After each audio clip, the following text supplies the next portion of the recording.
Atteints de fibromyalgie, nous avons décidé de témoigner. Nous nous sommes rencontrés et nous avons parlé de nos misères. Je m'oblige, c'est tout le temps, c'est un travail. Aujourd'hui, avec nos mots, notre vécu, nous vous partageons notre expérience de cette maladie peu connue, avec ce message d'espoir, mieux, malgré la fibro. Ce qui est bien, c'est de trouver ses propres solutions.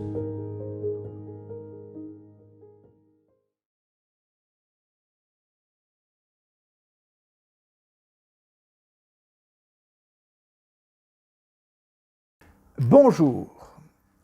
L'équipe d'Altéo Dinan peut compter sur la compétence de Jean Benoît. Il nous a également chaleureusement accompagnés dans la gestion et l'organisation du projet Mieux malgré la fibro. Bonjour Jean Benoît. Bonjour André. Alors, animer la mise en place d'un projet, quel qu'il soit, cela signifie quoi concrètement?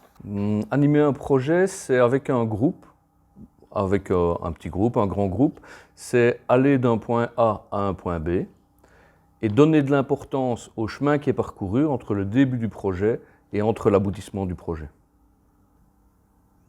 Et l'animer au sens plus animatoire du terme.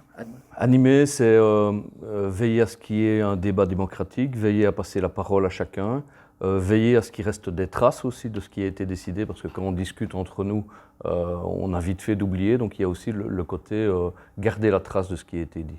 En quoi l'idée du projet est-il un outil d'animation? Ici, dans le cadre de ce que nous mettons en place avec Altéo, le projet, c'est vraiment l'outil idéal pour pouvoir aller vers de l'éducation permanente. Donc, rendre les personnes actrices de leur projet, actrices de leur santé. Donc, le projet permet vraiment une approche éducation permanente. Mais réfléchir avec, pour avancer avec vers un meilleur. Spécifiquement, alors, dans le cadre d'Altéo, c'est quoi un projet qui fonctionne? Un projet qui fonctionne, c'est un projet qui vient du terrain, c'est pas un projet qui est induit par l'institution ou par d'autres personnes. Un projet qui fonctionne, c'est un projet qui tient sur la durée, un projet qui est réfléchi avec les personnes et qui est mis en place aussi bien au niveau technique qu'au niveau administratif et même financier dans ce cadre-ci.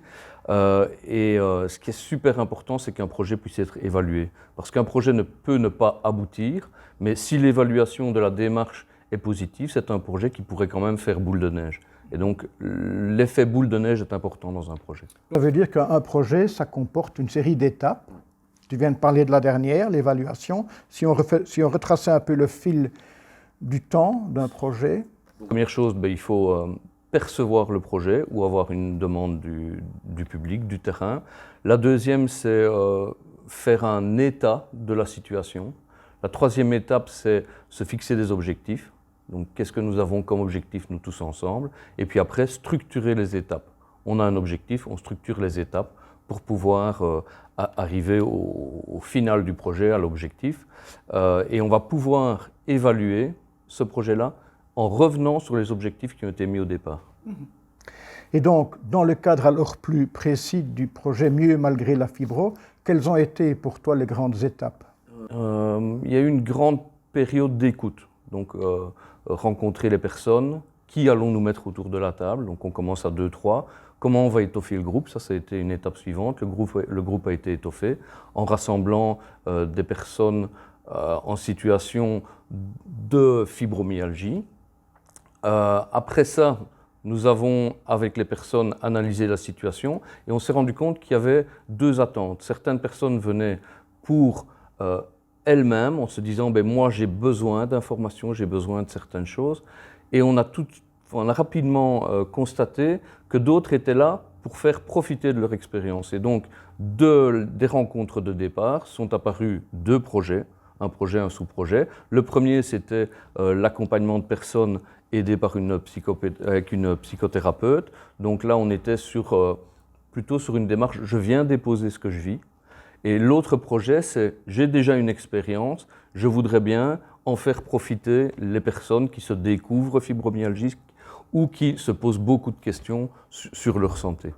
Et donc c'est le groupe ici, le groupe présent avec les capsules vidéo, c'est le deuxième, celui qui se dit on fait passer le message. Et si tu devais maintenant donner un truc pour que des personnes qui nous entendent et qui souhaiteraient peut-être lancer un projet avec Alteo, qu'est-ce qu'il y a comme marche à suivre? La première chose, c'est de venir nous rencontrer, nous. On est un bureau, on a un bureau qui est ouvert, la porte est toujours ouverte.